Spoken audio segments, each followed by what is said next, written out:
हरे कृष्णा। जगत गुरु श्रील प्रभुपाद की जय।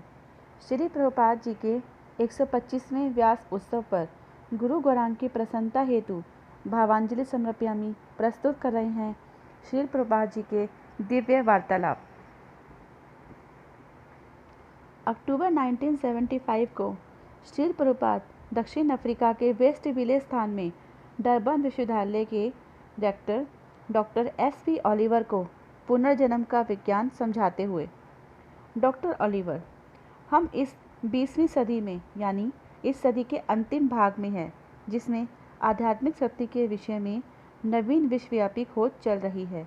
हाँ, हम पाश्चात्य जगत में भगवत गीता से परिचित नहीं हैं।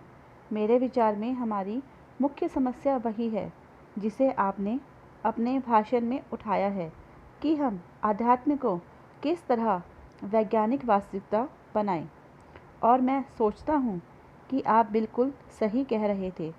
मेरे विचार से ऐसे लोग कम ही हैं जो आपके विचार बिंदु को समझते हैं कि यह वैज्ञानिक विषय है। श्रील प्रभुपाद, भगवत गीता का शुभारंभ ही इसी यानी वैज्ञानिक ढंग से आध्यात्मिक ज्ञान प्रस्तुत करने से होता है। इसीलिए मैंने यह प्रश्न उठाया था कि आत्मा का देहांतर क्या है। इसका उत्तर किसी ने सही ढंग से नहीं दिया। हम तो परिवर्तनशील शरीर हैं। शरीर की ना जाने कितनी किस्में हैं और मृत्यु के बाद हम इनमें से किसी एक में प्रवेश कर सकते हैं। जीवन की असली समस्या यही है। प्रकृति क्रियमाणानि गुणः कर्माणि सर्वशः। प्रकृति हमें भौतिक शरीर प्रदान करने के कार्यरत रहती है। यह शरीर का एक यंत्र है। यह यंत्र हमें मोटर कार की ही तरह ईश्वर या कृष्ण के आदेश से प्रकृति द्वारा भेंट किया गया है। अतएव जीवन का असली उद्देश्य एक शरीर से दूसरे शरीर में इस निरंतर देहांतर को रोकना और हमारी मौलिक आध्यात्मिक स्थिति को पुनः स्थापित करना है, जिसमें हम ज्ञानमय, नित्य तथा आनंदमय जीवन बिता सकें। यही जीवन का उद्देश्य है। डॉक्टर ओलिवर, ईसाई धर्म में निसंदेह देहांतर की विचारधारा नहीं पाई जाती। श्रील प्रभुपाद, यह धर्म का प्रश्न नहीं है।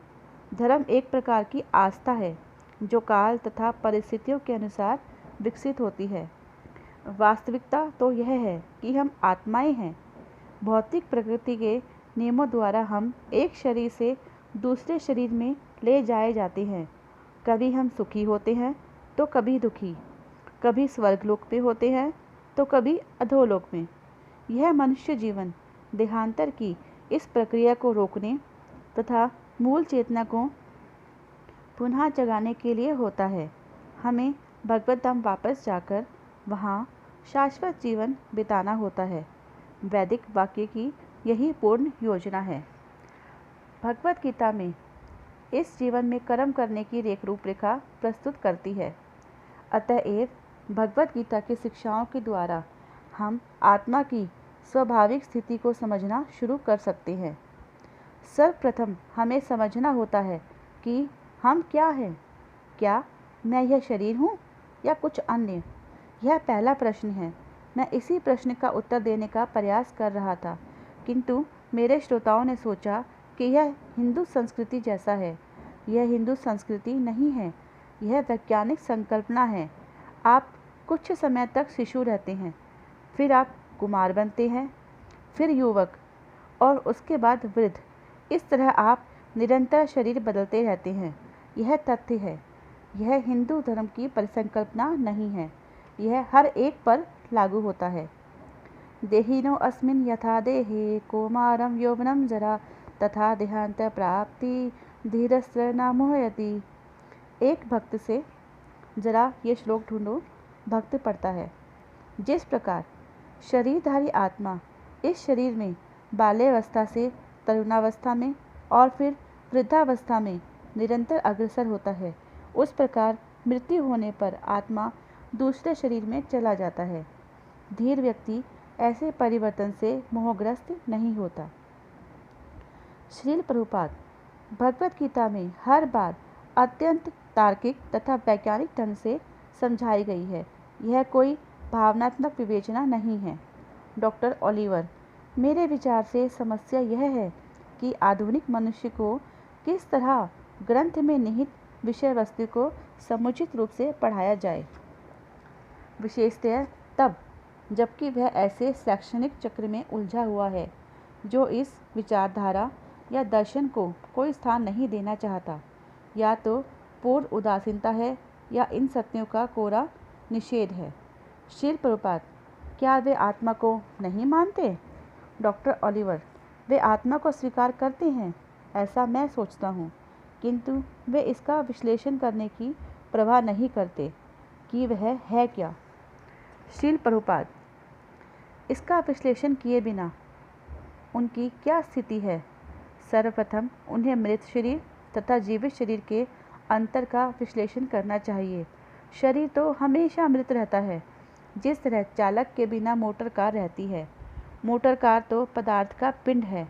इसी तरह यह शरीर आत्मा के सहित या आत्मा से रहित पदार्थ का पिंड है। डॉक्टर ओलिवर, इसका मूल्य भी अधिक नहीं है, शायद 50-60 सेंट के लगभग। श्रील प्रभुपाद, किंतु यदि कोई मोटर कार तथा उसके चालक में अंतर ना कर पा सके तो यह निरा शिशु है।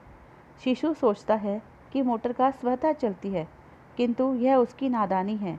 इसका चालक होता है, भले ही शिशु यह ना जाने, किंतु बड़ा हो जाने पर और शिक्षित हो जाने पर भी यदि वह नहीं जानता तो उसकी शिक्षा किस काम की?